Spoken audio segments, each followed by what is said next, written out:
Yeah. So what do you think it means to be a good man? What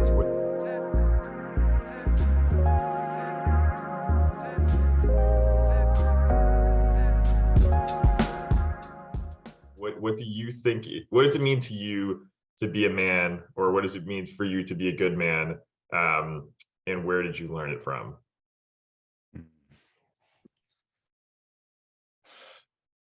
So, what does it mean to be a man? I would say sometimes those things are defined by identifying like what being a man isn't, in my opinion. And I'm not necessarily talking about like the antithesis of being a man.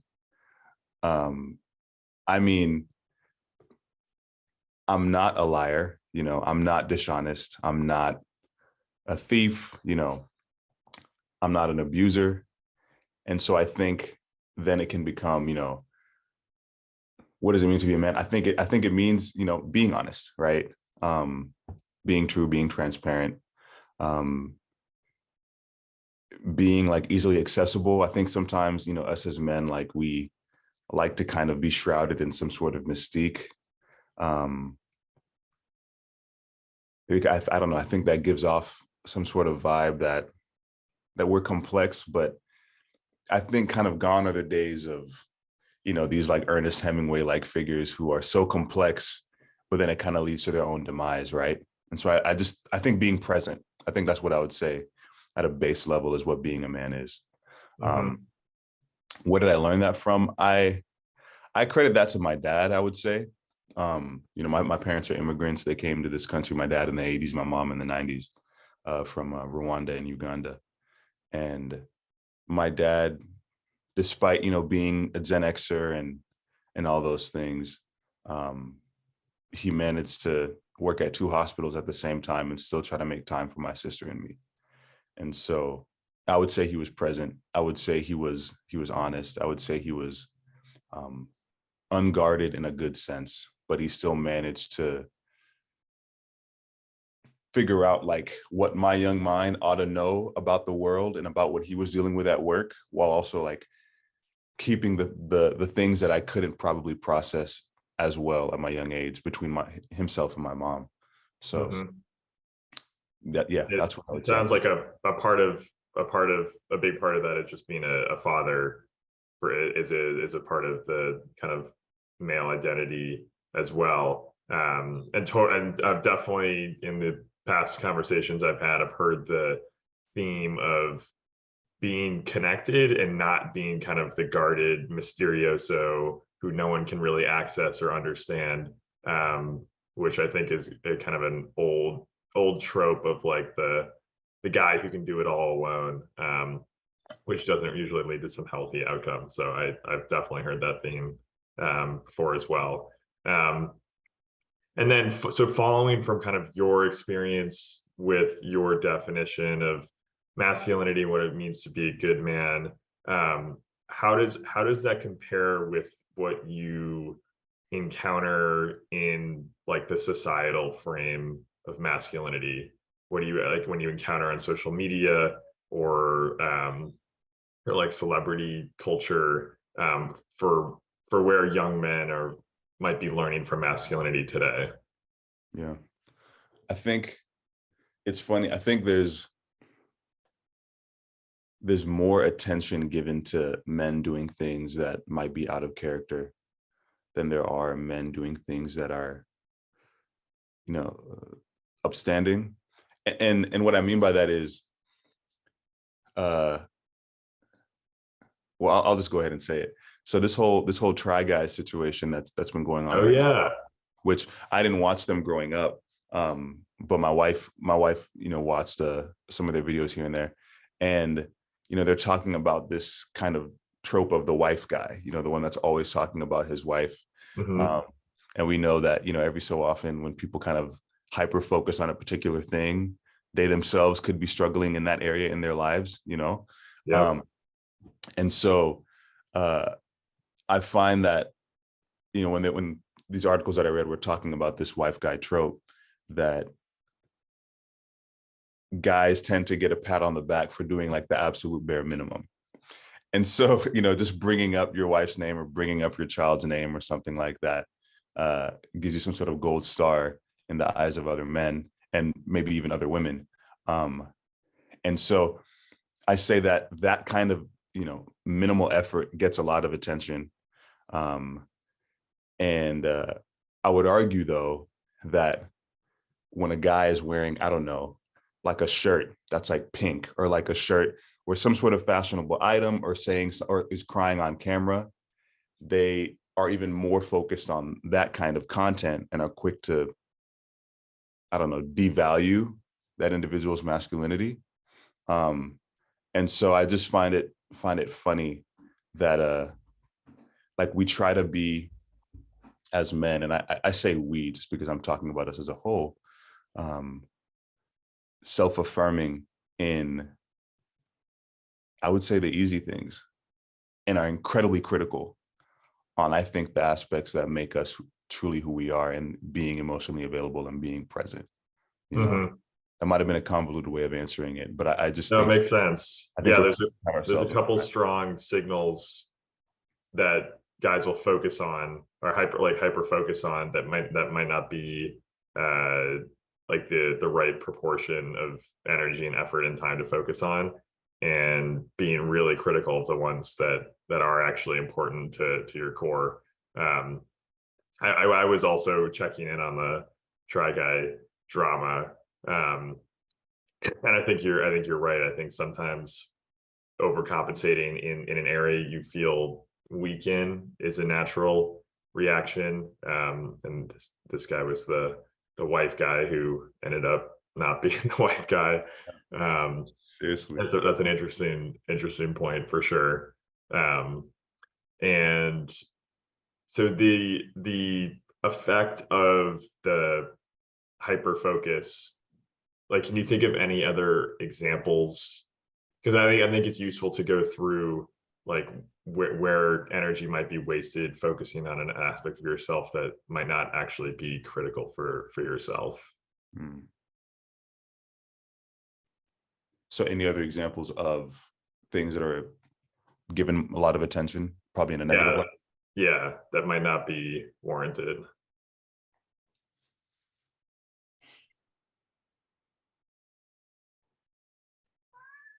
Sorry, I've got cats, so they might be making some noise. No, all good.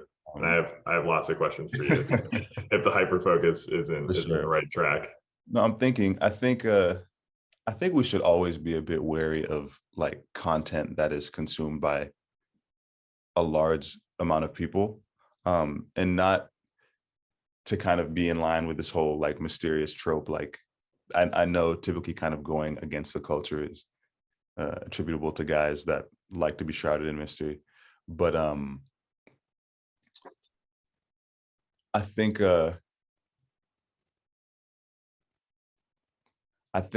I'm very critical of like this hustle, finance bro culture.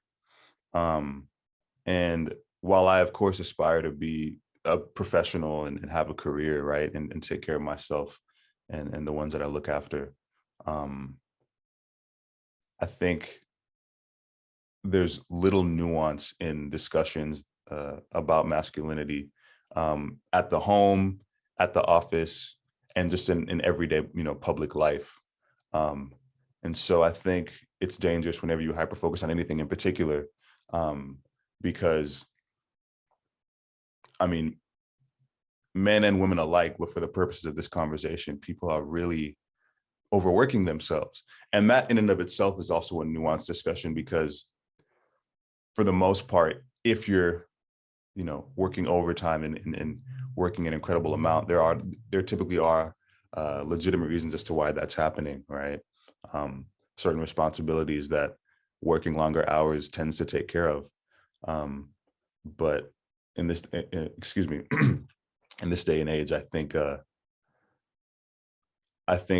all the focus that's given to that hustle culture, there needs to be like tangible efforts made to talk about self-care for men and what that looks like. Like my wife just put me on a skincare routine, and I'm not against it, but Oh, I'm like, yo, like 20 minutes after I take a shower before I go to bed, I'm just trying to go right to the bed, you know?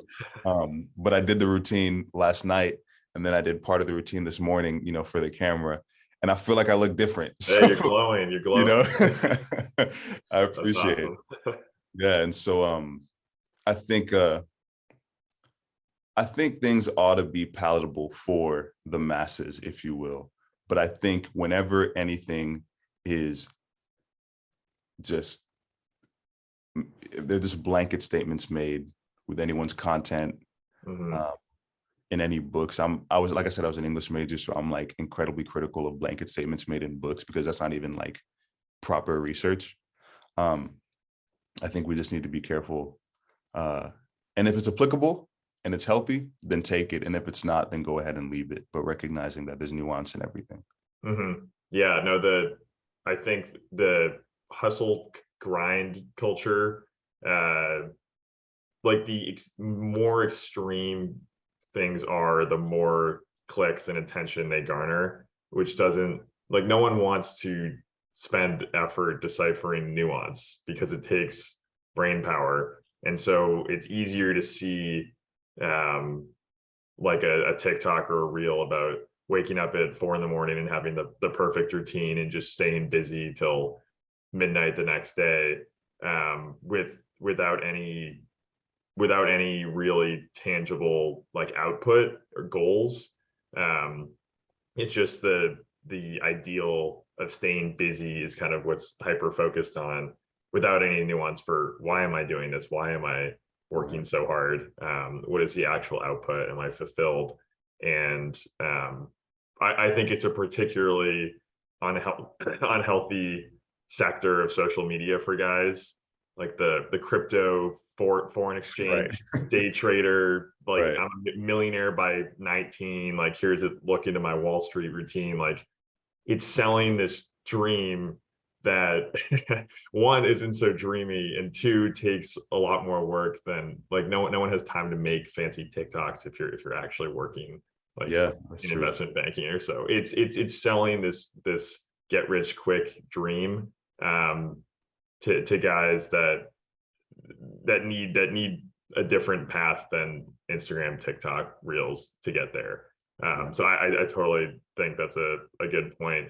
Um, and just bringing more nuance and discussion into the topics we engage with, which is why I think some like a longer form type conversation is better and Yeah. more unusual to find online, because it takes some discussion to work through things.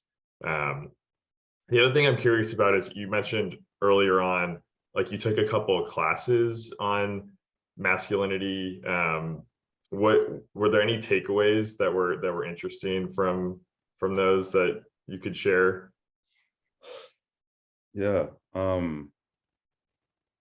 So I think this was my junior year of college, and the course was called Race, Gender, and Ethnicity.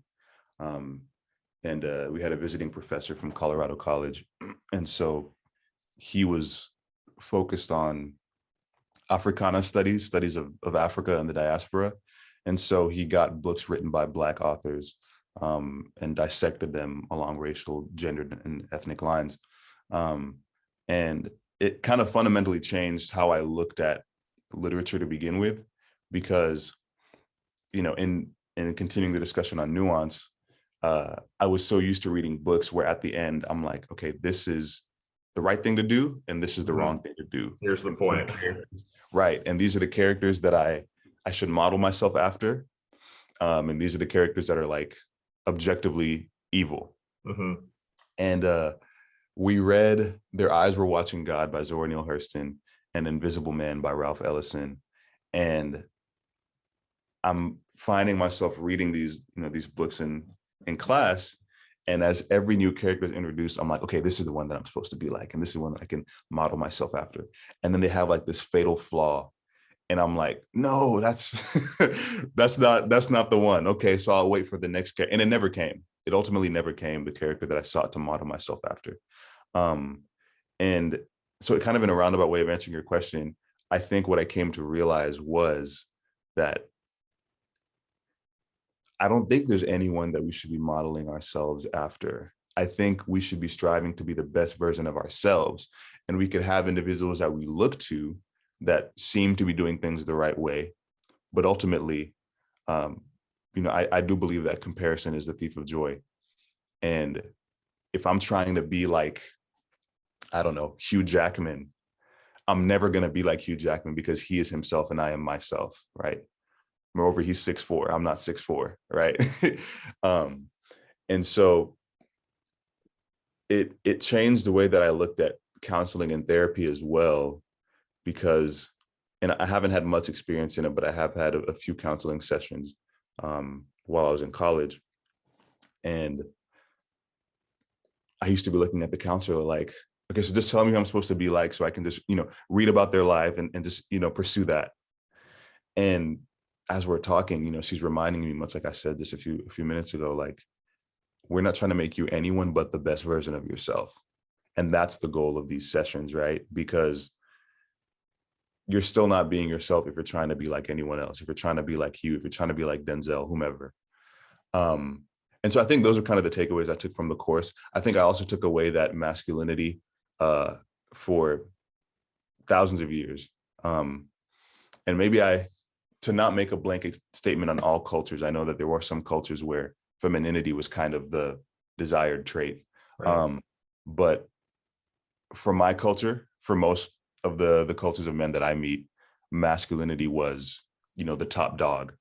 And so we've kind of, after thousands of years of either being placed or placing ourselves in positions of power, I think as young men, we grow up kind of expectant that we are owed something, that the world ought to give us something, essentially just for existing and being a man. And I think, in these courses that I took, I saw a lot of these frustrated characters. I saw frustrated men in my class. I myself was frustrated in realizing that whether we want to admit it to ourselves or not, for most of us men, we just expect that a good job and a house and a reliable car is owed to us. And that's something I think I have to actively unlearn, that if I don't get good service at some sort of establishment, that I can't just wreck the whole place. I can't just, I can't just cuss out the cashier, cuss out the manager, because most of the time it has nothing to do with them, right? And so yeah, so I think I'm actively like picking apart what are the things in my life that I think ought to be this way, and then why do I think they ought to be this way? And if it's rooted in the mere fact that I am a man, then I try to undo that. Yeah, kind of unpacking it's unpacking like the true influences of like whatever scenario you're in, and breaking down the component that is this because I feel like I might be owed something, or because I'm a man. I mean, it takes a lot of, I mean, you've done a lot of work with like class and counseling and like kind of self-awareness to get there, because it's probably a little bit more work and a little bit more uncomfortable than kind of just floating around at the surface and not diving in. And thanks for sharing about your classwork. I totally relate to really gelling with a character, and then the author kind of takes it away from me, and I'm like, well, Right. there goes my anchor in the story. But Exactly. it's really cool the lesson you took from it. Like, I my life and direction and responsibility is mine alone, and other people are guidance, but you really can't give your whole track, your whole path to someone else. And I think that's a powerful and kind of scary thing, to take full ownership. Like, I'm me alone, and no one else can be me. It's got to be me, and I can't just pick someone else to take over that responsibility.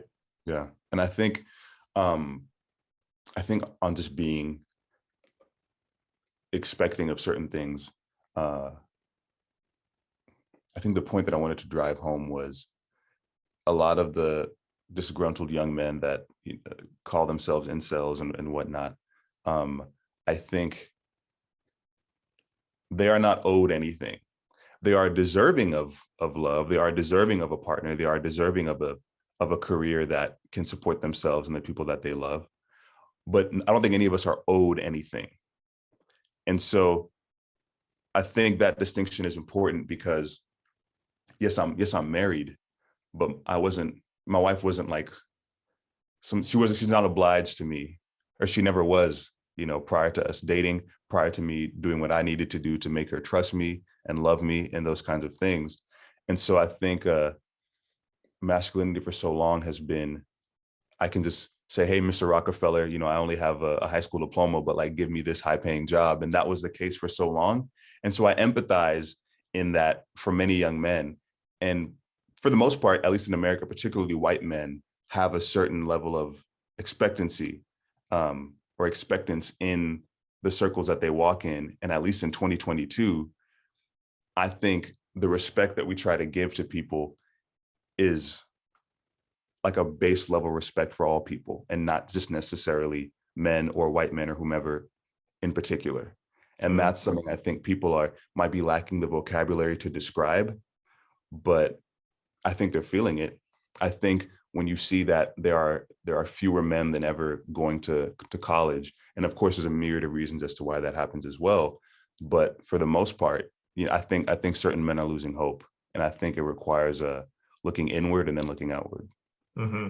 Yeah, no, I think especially the words like disgruntled and frustrated and owed is a key pillar of like the unhealthy part of masculinity, where a lot of young guys feel owed, like I'm gonna be the guy with the startup who makes it big and all the girls are gonna like him, like that's my like legendary path, that's like my destiny.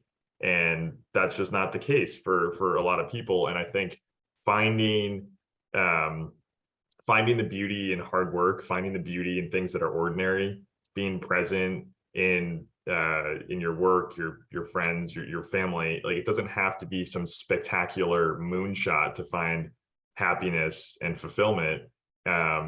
It's I think finding the beauty in the ordinary, like, and that there's a lot of respect, honor in a 9 to 5 job, and I don't think it's celebrated enough, and it creates a lot of like, I'm owed this incredible moonshot with the perfect like unicorn company that gets made with the beautiful girls who like me and travel. Right. Like, it doesn't have to be that to find fulfillment. And I think the difference between what people see and what they have creates that kind of disgruntled, frustrated, owed perspective you were talking about. And so I think that's really helpful to unpack. And then, those content creators that, like you're saying, are essentially just telling these guys, pay us $30 a month and you can be like me. Yeah. And they'll never be like them. The workshops, and yeah. It's really sad to see. Yeah, but I hope that like more and more conversations about like highlighting the healthy parts, unpacking and identifying the unhealthy parts can start to chip away at it. And I know we're getting up on time here, so I wanted to give the floor a bit. Like, if there's anything else we hadn't covered or anything you want to plug or promo or continue on, we just you don't have to have anything, but if there's anything else you wanted to share to the community listening or anything like that, would be great. Well, I just really appreciate this conversation. And I appreciate the work that you all do. And I don't have anything to plug for myself, but I would say some of the work that I've done involved me reading books like Heavy by Kiese Laymon. That's Kiese's Kiese Laymon, Laymon. Reading Between the World and Me by Ta-Nehisi Coates. Mm-hmm. There's a book by Bell Hooks called We Real Cool, which specifically deals with Black masculinity. And I think this YouTuber FD Signifier is someone who I've watched, and I can share these things with you offline. but just really picking apart how masculinity has arrived at the place that it's arrived at today. And I think there's this practice that you can do, something I'm doing in my master's program right now called the social identity wheel. And it's looking, if you can just probably like do a quick Google search and it'll have like a template for you and you can just fill it out. There's a part of the wheel that says like, you know, racial identity, sexual identity, so on and so forth. And it makes a complete circle. And you write something in all of those boxes and it kind of gives you a snapshot of who you are on paper. And you kind of look less dynamic on paper. You're like, wow, that's really me. That's all of me. There's obviously more to you than that. But the point that I'm making with that is people rarely ever talk about, at least in masculine spaces, about intersectionality and how my orientations, where I'm from, my race and ethnicity, my age, my height, my weight, the things that make me feel attractive, the things that make me feel unattractive, because those things exist for men too, right? Combine in certain ways that enable me to present myself either consciously or subconsciously to the world as me, or at least me today, if I'm not actively trying to get better. And so, you know, I wish any young man that's watching this, you know, good luck.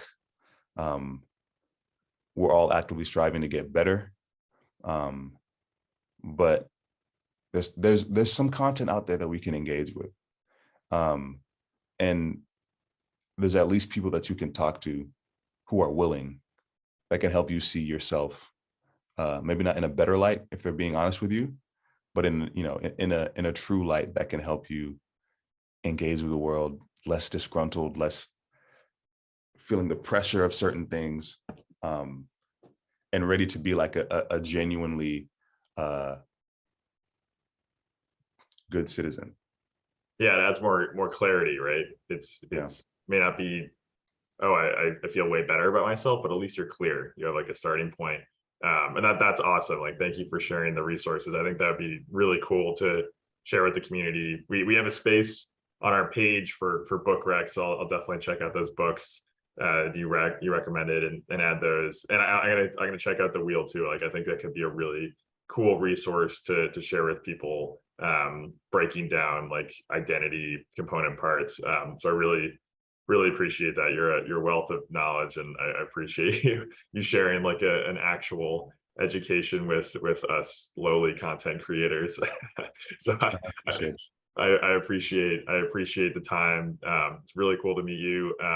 We'll definitely be in touch to kind of collaborate with how we share. I mean, we covered a bunch of awesome stuff, so we can go in a bunch of different directions. It was really nice to meet you. I hope we stay in touch, and good luck with everything you're working on. And yeah.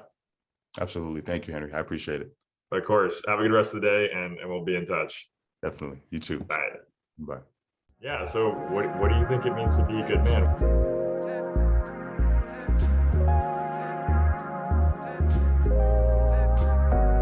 I don't think there's a single definition.